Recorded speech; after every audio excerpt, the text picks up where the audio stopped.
Hi, my name is Bella Marquez, and this is my song called Bourbon Blues.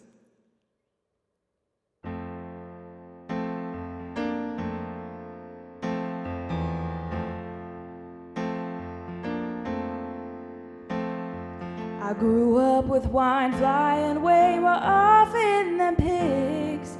You took it outside 'cause we were just kids. Heard every glass break. Oh, it wasn't all bliss. Oh, Christmas is ruined by whiskey-fueled licks. Your words more weight than bricks. Booze burned our relationship. Well, I hope it was worth that last sip. Oh, 'cause you're still whiskey willing.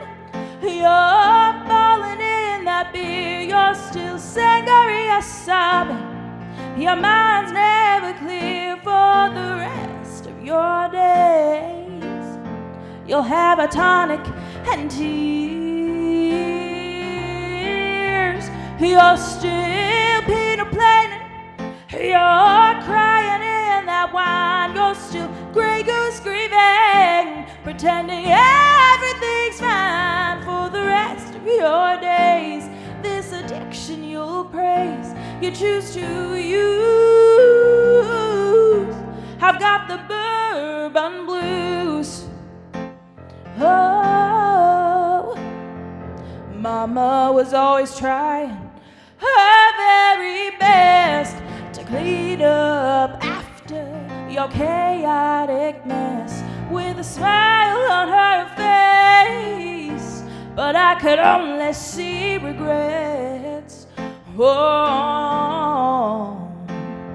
she just keep on laughing, saying it's all okay, and Dad's just had another bad day. But somewhere along the way, she realized you'd never change. Oh, 'cause you're still whiskey welling.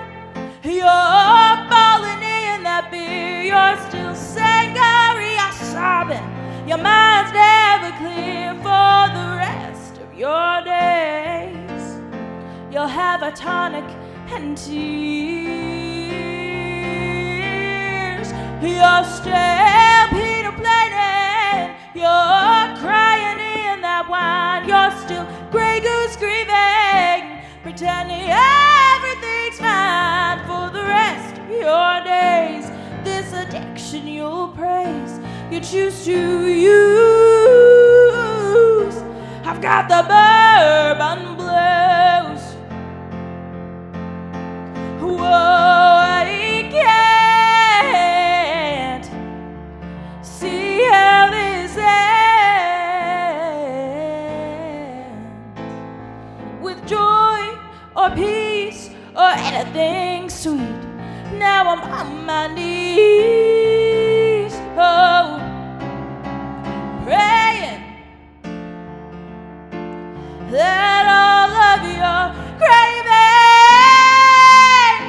won't be prolonged or cause harm to your spine. But I guess God's never heard this song. Oh, 'cause you're still whiskey willing. You're falling in that beer. You're still sangria sobbing. Your mind's never clear for the rest of your sorry little days. You'll have a tonic and tears. You're still Peter planning. You're crying in that wine. You're still Grey Goose grieving, pretending everything's fine for the rest of your days. This addiction you'll praise, you choose to use. I've got the bourbon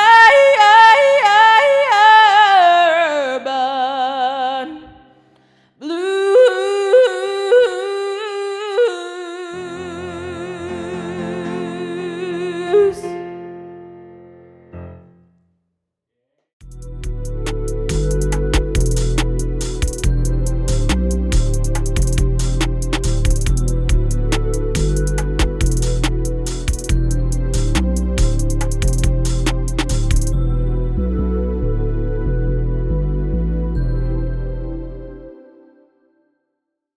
What's up, y'all? It's your boy Q. Another episode of Blues, Barbecue, and Bullets.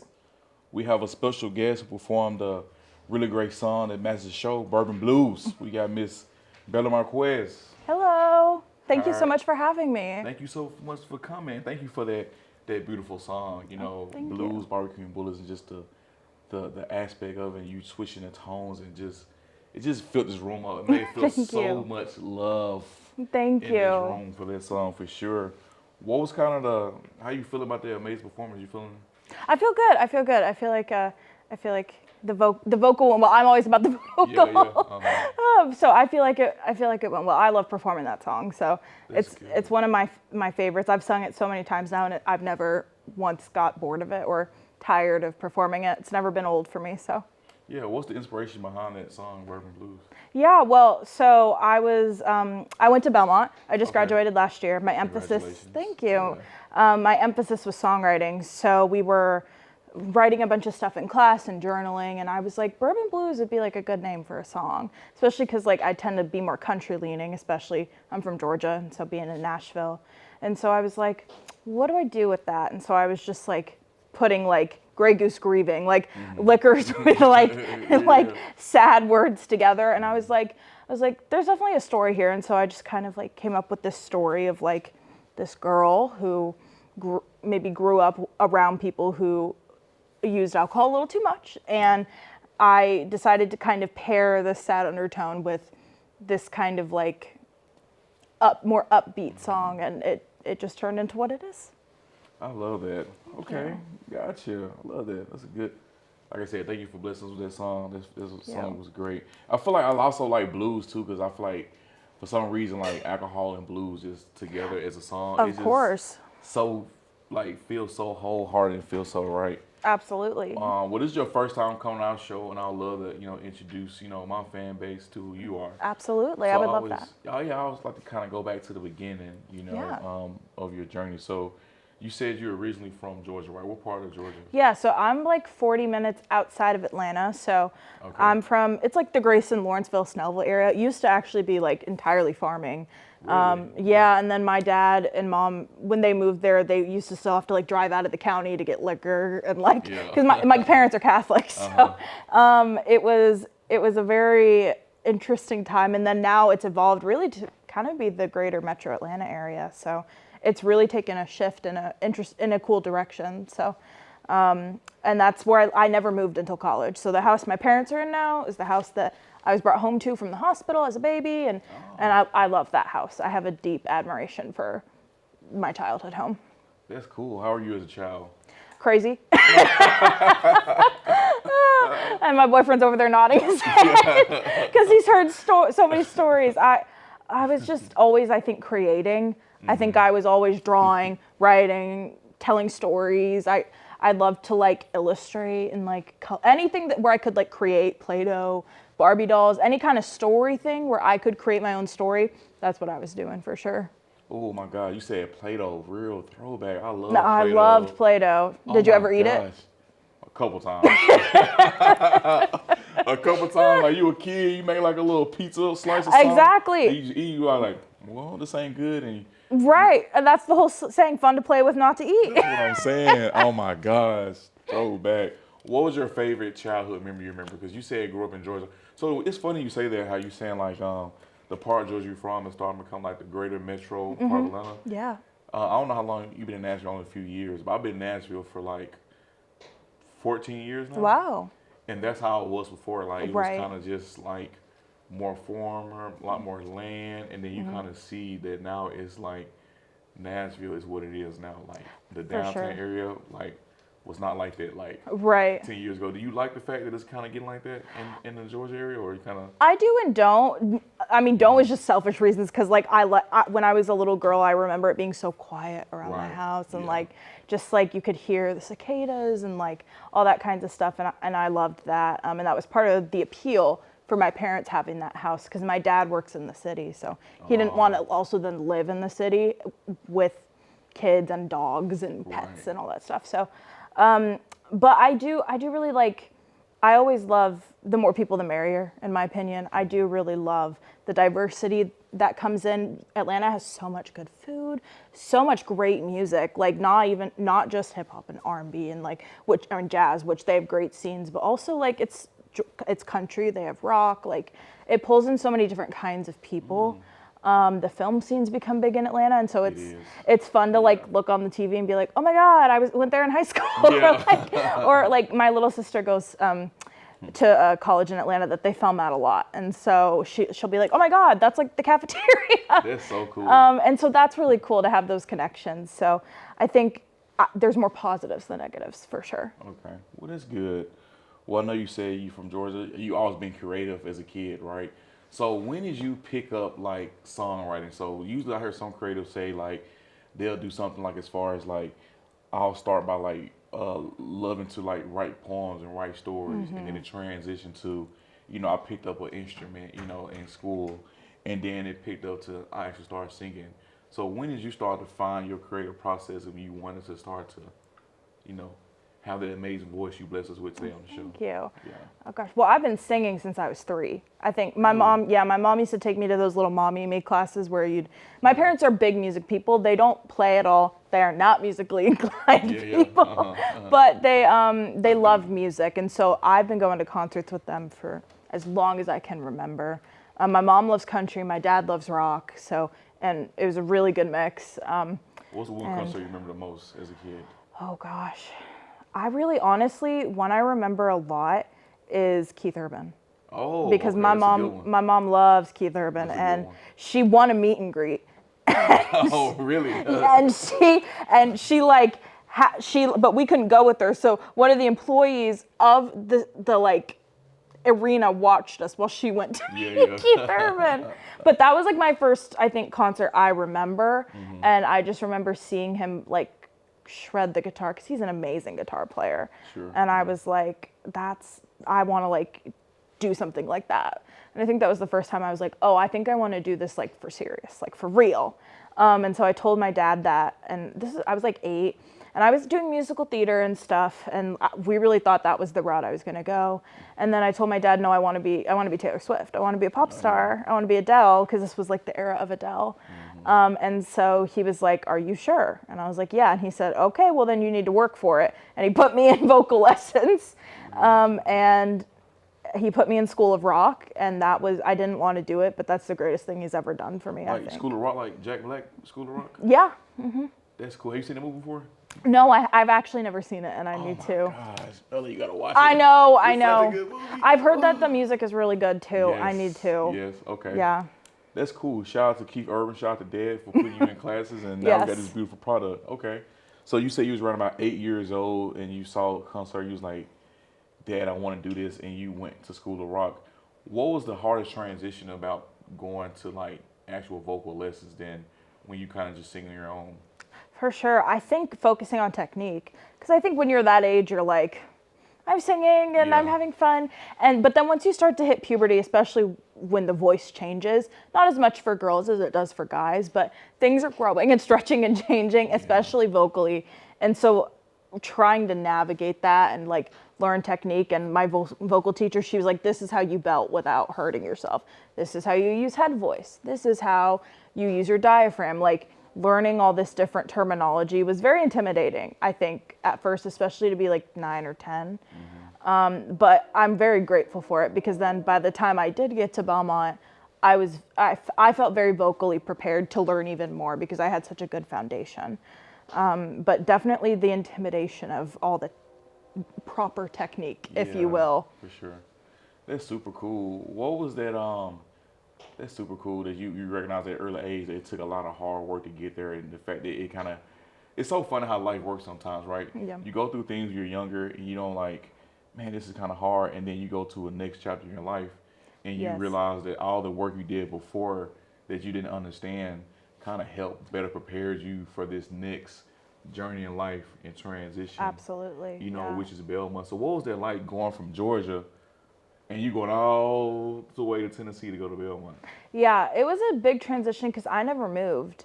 So like I said earlier, so moving in general was a brand new concept to me. Having to pack up my stuff and move, I was more emotional than I thought I was going to be. I think when you're that age, you think you're ready.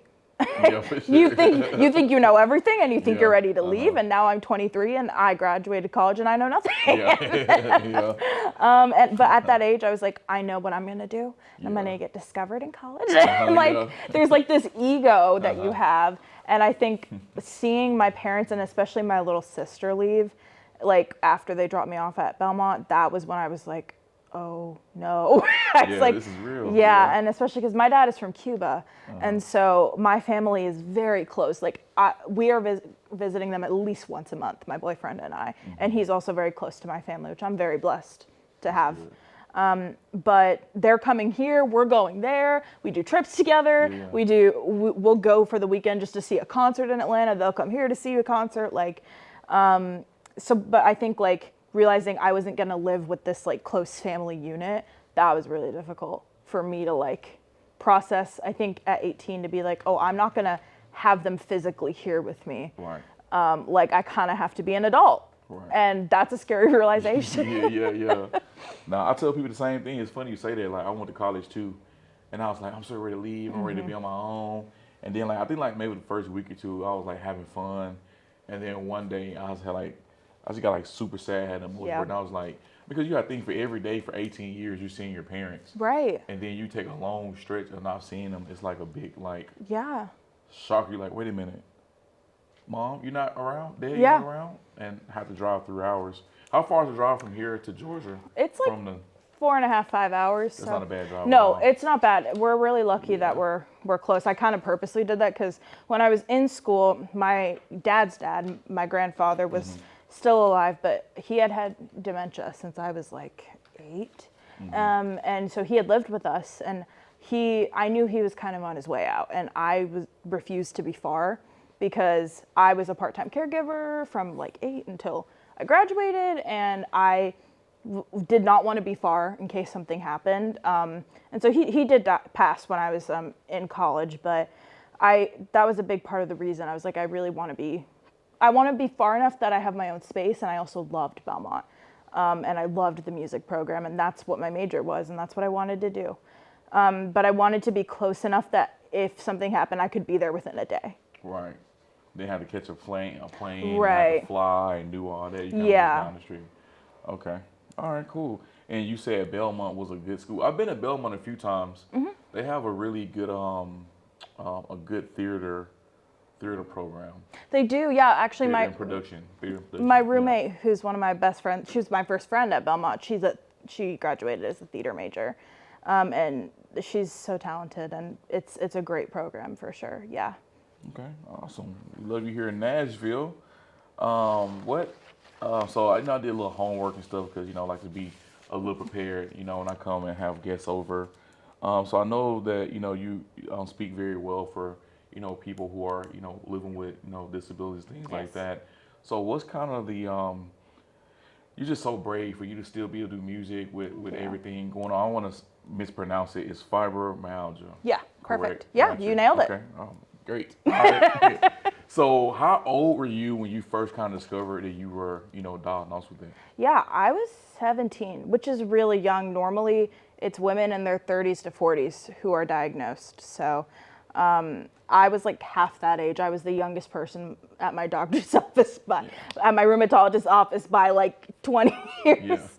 Yeah. And I started noticing symptoms at like 14, I want to say. Yeah. Okay. So about 14, you got on 17.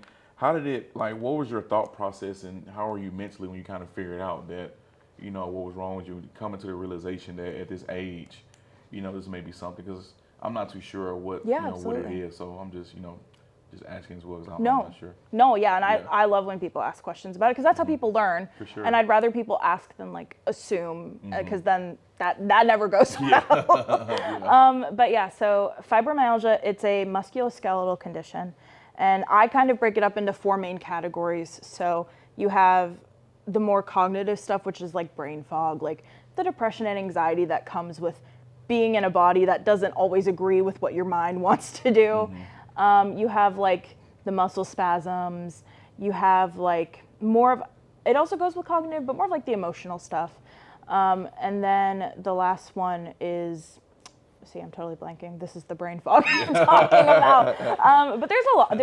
It's a collection of symptoms. They don't fully know what causes it yet. But I had really kind of always been chronically ill. So I've always had like GI, stomach issues ever since I was born. And it was this weird gray area where it's like, well, she's not sick enough that like we know what's wrong with her, but she's sick enough that she doesn't feel good.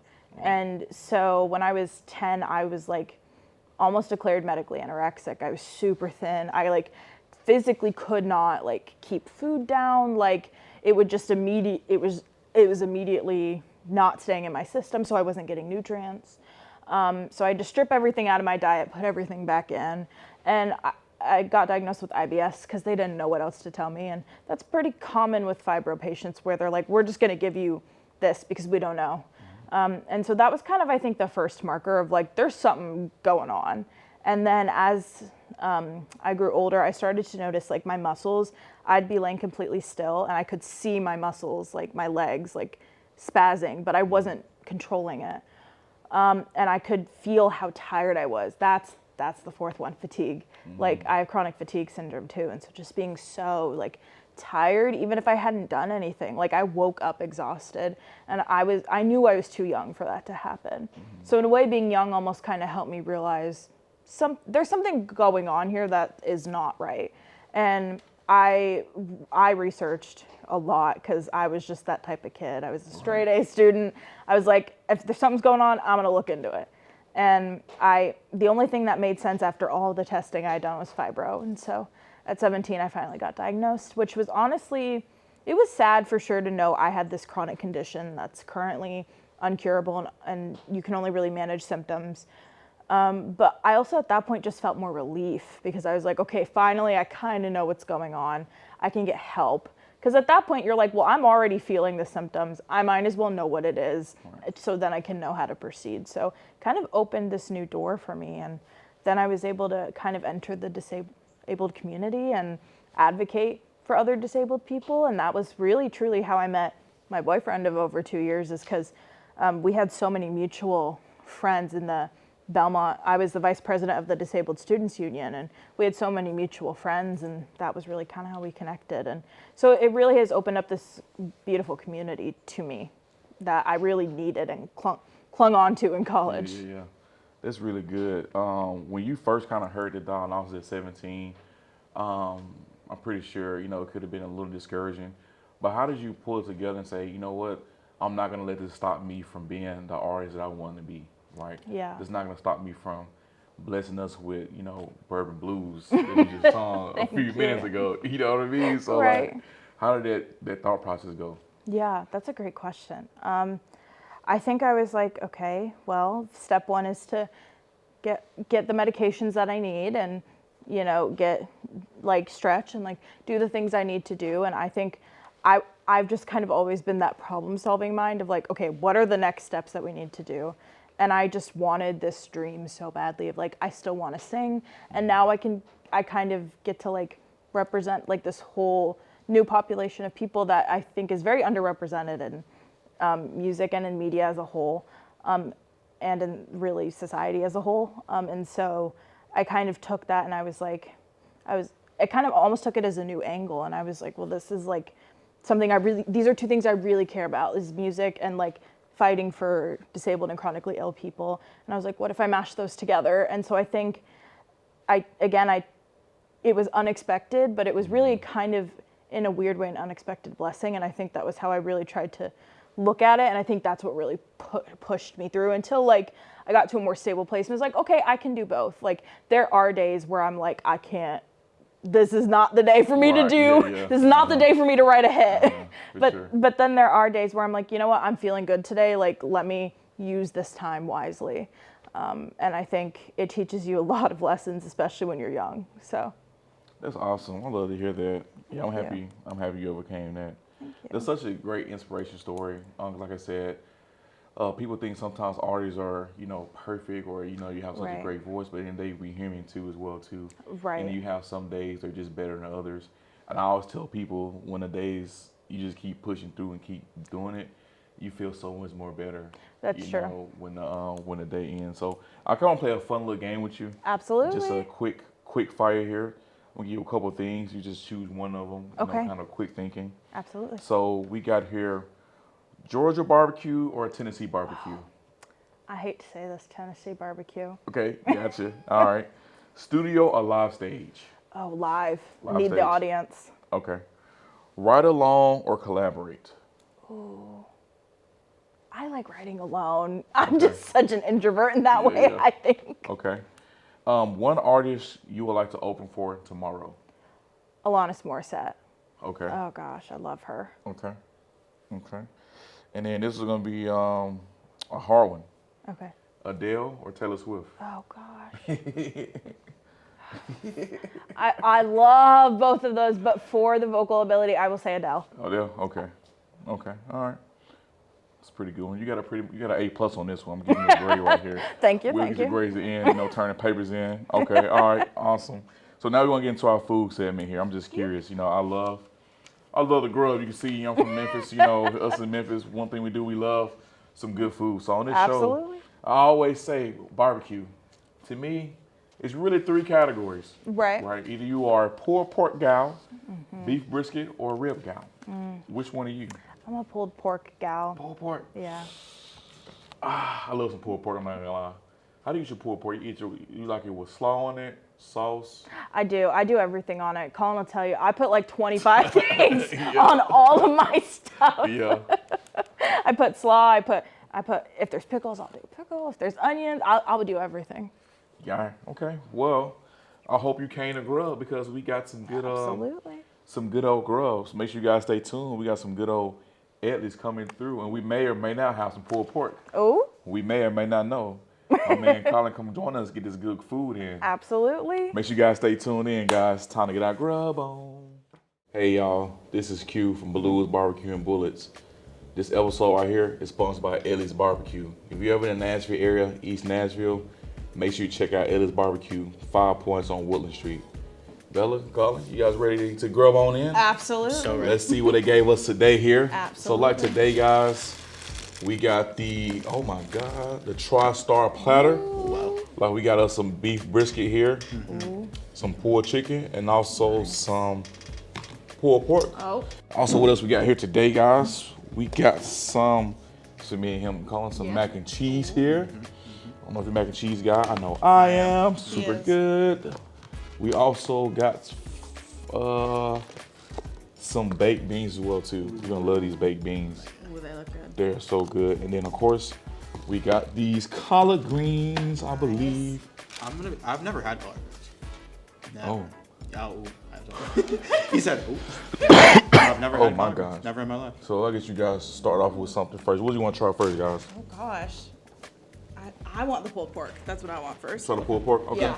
Let's do it. Absolutely. All right. Q, as the barbecue expert, what sauce would you recommend for a Man, I like all sauce, depending on what kind of mood I'm in. Okay. I agree with you. I like a sweet barbecue. I do like. I've been like really messing with hot honey. I love hot honey. Oh, hot honey, fire. Yeah. Well, look at this. You see how it was just so tender, like you just on the fork, it just fell off the fork. You see? Yep. It went from 1 piece to 2 pieces. You know what I'm saying? Like, that's how tender it is. You know what I'm saying? It went from 1 piece to 2 pieces. Pick over. No, I'm not gonna let you be alone, bro. I got you, bro. I got the Nashville hot with you. That's right. We're gonna suffer together, brother. That's right. Let's toast. Round 1, fight. That's the collard greens right there. That's good. Pretty good, huh? Yeah. Yeah. I'm telling you, bro, that's a southern staple, bro. Collard greens. It is. It's I'm not a vegetable guy. You have to borderline pay me to eat vegetables. Yeah. These are good. Yeah, It takes forever for me to get him to eat a vegetable. that's funny. What's you guys' favorite food you guys like to eat right now? I mean, I'm from Buffalo, so some good chicken wings. I love wings, bro. Or pizza. I love wings. Maybe also hot take for the New York people. I think Buffalo pizza is better than New York City pizza. What? Yeah, it is. It's so good. Well, it depends what you like. So New York City, it's got the thinner crust. Not crispy, but it's thinner. The buffalo is like nice doughy crust. So I heard what made New York City pizza better is the water that y'all use for the dough. It could. I think. Don't know if it's a myth or not, but It could. I mean, it could be a totally different water systems. It could be. yeah. It could be. You more of a deep dish type of pizza, or you like more hand tossed than thin crust? I would say a deep dish. It's like somewhere like there's a beautiful media, like a middle ground. That's what I like. But if I had to choose between those two, definitely deep dish. I feel that. I'm not a thin crust guy. This chicken is good too. It has this chicken right here has the white Alabama sauce on it. Okay. That kind of gives it a little bit of, you know, goodness to it. And then we all eat these baked beans. I think these will be Absolutely. Yeah, it's like a more like vinegar based type of sauce. So here for their chicken, they put the white Alabama sauce on it Yeah. automatically. That's what I've heard is best on this chicken. Yeah. I love chicken a little bit too much sometimes. Oh, tell me about it. There you go, baby. So when you eat wings, man, are you more of a you like your wings tossed, or you more like kind of a dry rolled wing type of guy? Yeah. Again, for me, it's like a happy medium. Like my best friends in New York, they love it like drenched in sauce. He goes Alabama white sauce. I like it a good balance of. I like the wing to be very crispy, but then like not smothered in sauce, like a light layer of sauce, and then I like to dip. I like to control my sauce level. He does. I like it drenched. Yeah. I want my wings wet. Yeah. What ranch or blue cheese? Blue cheese. Always. Ranch. Blue cheese always. Ranch. See, I thought he would say that he's from up north. Yeah. Like, up north, blue cheese is like life. say- Yes. I swear, up north, It's blue different. cheese It's is different. life. It's different blue cheese. It's Yeah. not as like I've heard that. nasty. I heard that. Yeah. Seriously, I heard that. Oh my gosh, chicken take. All right. Oh, that sauce is good.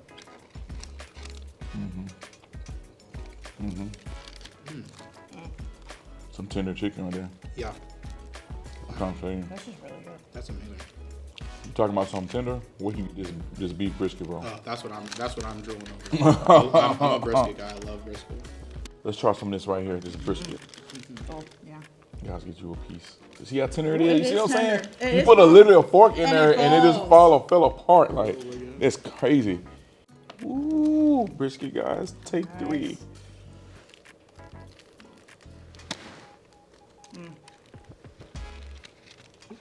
That's really good. It's tender. So I can't pick it up. I told you it's so my tender, God. dog. It is really good. Yeah, perfect amount of like. There's still like a little bit of fat on there too, like the juiciness and the flavor. You see, it add a little fat, give it like a little more extra flavor, a I little love- juiciness. I love Yep. when there's like a perfect little amount of fat on there. Yeah. So good. I'm a bean guy. That's like one of my favorite sides to eat. One of his favorite You sides. When I like, think- you like bacon, like little bacon in your beans? Oh yes, talk to me now. Yes, hell yeah, Bacon and some bro. barbecue. Pork just makes stuff taste better. Like Yeah. it gives it so much like extra flavor on stuff. I love it. Yeah. Hell yeah. Did you want? I know you can't because this got vanilla wafers, but you want to try a little You hit my other weak spot. Banana pudding. banana pudding? Brisket and banana pudding. He loves banana pudding. All right, dun dun dun dun. This is the grand finale with the banana pudding. So excited. He loves banana pudding. Yeah. He begs me to make it. I still haven't. Another thing we don't have good up north. Banana pudding and bread pudding. We don't have. He loves bread pudding too. Yeah. All right, here you go. This spoon is up there. All right, let's see. Are you excited? I'm so excited. All right, I'm with you, my brother. Cheers. Cheers, brother.